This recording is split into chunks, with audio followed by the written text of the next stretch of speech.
ನಾವು ಹಿಂದೂಗಳಲ್ಲ, ನಾವು ಹಿಂದೂಗಳಲ್ಲ, ನಾವು ಹಿಂದೂಗಳಲ್ಲ. ಹೇಗೆ ಬ್ರಿಟಿಷರು ಸ್ವಾತಂತ್ರ್ಯಕ್ಕಿಂತ ಮುಂಚೆ ಸಿಖ್ಖರಲ್ಲಿ ವಿಷವನ್ನು ತುಂಬಿದ್ರು, ನಾವು ಹಿಂದೂಗಳಲ್ಲ, ನಾವು ಹಿಂದೂಗಳಲ್ಲ, ನಾವು ಹಿಂದೂಗಳಲ್ಲ. ಯಾವ ಸಿಖ್ ಧರ್ಮ ಆರಂಭ ಆಗಿದ್ದೇ ಗುರುನಾನಕರಿಂದ ಹಿಂದೂ ಧರ್ಮದ ರಕ್ಷಣೆಗಾಗಿ. ಇಸ್ಲಾಮಿನ ಆಕ್ರಮಣಕ್ಕೆ ಸಿಕ್ಕಿ ತತ್ತರಿಸಿ ಹೋಗಿದ್ದ ಭಾರತವನ್ನು ರಕ್ಷಿಸುವುದಕ್ಕಾಗಿ ಹುಟ್ಟಿಕೊಂಡ ಹೊಸ ಪರಂಪರೆ ಸಿಖ್ ಧರ್ಮ. ಸಿಖ್ಖರು ಹಿಂದೂಗಳಲ್ಲ, ಸಿಖ್ಖರು ಹಿಂದೂಗಳಲ್ಲ, ಸಿಖ್ಖರು ಹಿಂದೂಗಳಲ್ಲ. ಈಗ ಇಲ್ಲಿ ಶುರು ಆಗ್ತಾ ಇದೆ. ನಾವು ಗುಜ್ಜಾರಗಳು ಹಿಂದೂಗಳಲ್ಲ, ನಾವು ಮರಾಠರು ಹಿಂದೂಗಳಲ್ಲ, ನಾವು ಪಟೇಲರು ನಾವು ಹಿಂದೂಗಳಲ್ಲ, ನಾವು ಲಿಂಗಾಯತರು ಹಿಂದೂಗಳಲ್ಲ. ಅಲ್ಲ ಅಲ್ಲ ಅಲ್ಲ, ನಿಮ್ಮ ವಾದವನ್ನು ಒಪ್ಪಿಕೊಳ್ಳೋಣ. ಈ ಒಡಕು ನಾಳೆಗೆ ಇನ್ನಷ್ಟು ಮುಂದುವರಿದಲ್ಲಿ ಆಗುವ ಅನಾಹುತ ಏನು? ಇವತ್ತು ಯಾರು ನಾವು ಲಿಂಗಾಯತರು ಹಿಂದೂಗಳಲ್ಲ ಅಂತ ಹೇಳ್ತಾರೆ, ಆ ಚಳುವಳಿಯನ್ನು ಹುಟ್ಟು ಹಾಕ್ತಾರೆ, ನಾಳೆ ಇನ್ನೊಂದು ಹುಳಿಯನ್ನ ಹಿಂಡುತ್ತಾರೆ. ನಾವು ಬಣಜಿಗರು ಲಿಂಗಾಯತರಲ್ಲ ಹೇಳುವುದಲ್ವಾ? ನಾವು ಪಂಚಮಸಾಲಿಗಳು, ನಾವು ಹಿಂದೂಗಳು ಲಿಂಗಾಯತರಲ್ಲ. ಆಗ ಗೊತ್ತಾಗ್ತದೆ ನಿಮಗೆ ಇದರ ಸಂಕಟ, ಇದರ ಹಿಂದಿರುವ ಉದ್ದೇಶ ಏನು.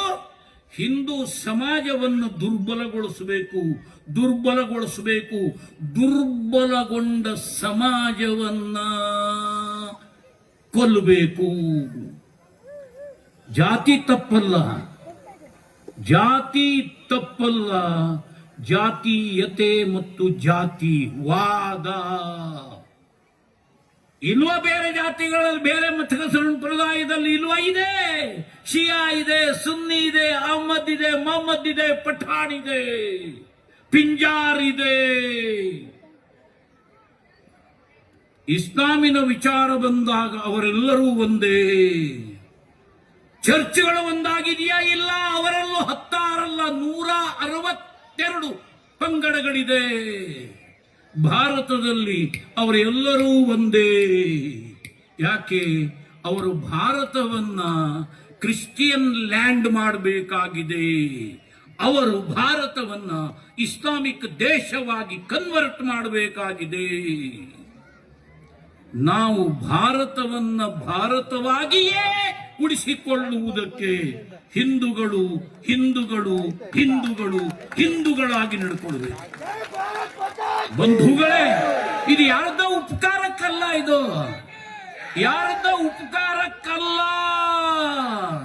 ಮುಂದಿನ ನಮ್ಮ ಪೀಳಿಗೆಗೆ, ಮಕ್ಕಳಿಗೆ, ಮೊಮ್ಮಕ್ಕಳಿಗೆ, ಮರಿಮಕ್ಕಳಿಗೆ, 30 ಪೀಳಿಗೆಗಳಿಗೆ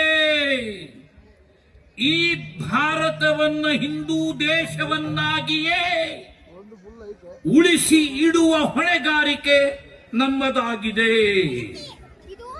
ಹೇಗೆ ನಮ್ಮ ಹಿರಿಯರು ಇವತ್ತಿಗೂ ತಮ್ಮ ಈ ಭೂಮಿಯನ್ನ ನಮಗಾಗಿ ಉಳಿಸಿಕೊಟ್ಟರು.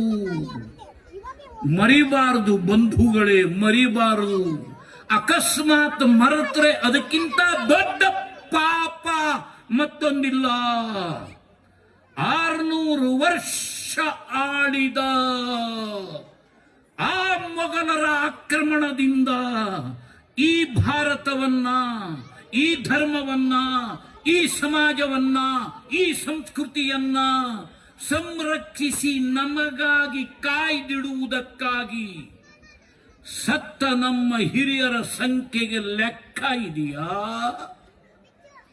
ನೆನಪು ಮಾಡಿಕೊಳ್ಳಿ ಛತ್ರಪತಿ ಶಿವಾಜಿ ಮಹಾರಾಜರನ್ನ, ನೆನಪು ಮಾಡಿಕೊಳ್ಳಿ ರಾಣಾ ಪ್ರತಾಪ ಸಿಂಹರನ್ನ, ನೆನಪು ಮಾಡಿಕೊಳ್ಳಿ ಛತ್ರಸಾಲನನ್ನ. ಇವತ್ತಿನ ನಮಗಾಗಿ ಅವರು ಅನುಭವಿಸಿದ ಯಾತನೆ ಸ್ವಲ್ಪ ನಮ್ಮ ಕಣ್ಣು ಮುಂದ್ಗಡೆ ತಂದ್ಕೊಡೋಣ. ಛತ್ರಪತಿ ಶಿವಾಜಿ ಮಹಾರಾಜರ ಮಗ ಸಾಂಬಾಜಿಯನ್ನ ಔರಂಗಜೇಬ್ 40 ದಿನಗಳ ಕಾಲ ಕ್ರೂರವಾಗಿ ಹಿಂಸಿಸಿ ಕೊಂದ ದೃಶ್ಯಾವಳಿಗಳನ್ನು ಮರೆಯುವುದು ಸಾಧ್ಯವೇ ಇಲ್ಲ. ಆ ಸಂಭಾಜಿಯ ಸಾವು, ಆ ರಾಣಾ ಪ್ರತಾಪ ಸಿಂಹನ ಬಲಿದಾನ, ಆ ಛತ್ರಪತಿ ಶಿವಾಜಿ ಮಹಾರಾಜರ ಹೋರಾಟ ಇವತ್ತಿನ ನಮಗಾಗಿ ಬ್ರಿಟಿಷರ ವಿರುದ್ಧ ಭಾರತ ಹೋರಾಡಿದ ಕಥಾನಕ ನಮಗೆ ನೆನಪಿದೆ ತಾನೆ.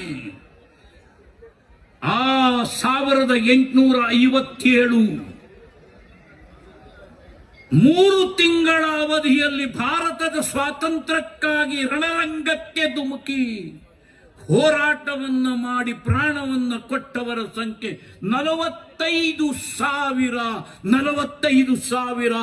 ಝಾನ್ಸಿ ರಾಣಿ ಲಕ್ಷ್ಮೀಬಾಯಿ, ಕಿತ್ತೂರು ರಾಣಿ ಚೆನ್ನಮ್ಮ, ಮುಂಡರಗಿಯ ಭೀಮರಾಯ, ನರಗುಂದದ ಬಾಬಾ ಸಾಹೇಬ, ಸುರಪುರದ ವೆಂಕಟಪ್ಪ ನಾಯಕ, ಸಂಗೊಳ್ಳಿಯ ರಾಯಣ್ಣ.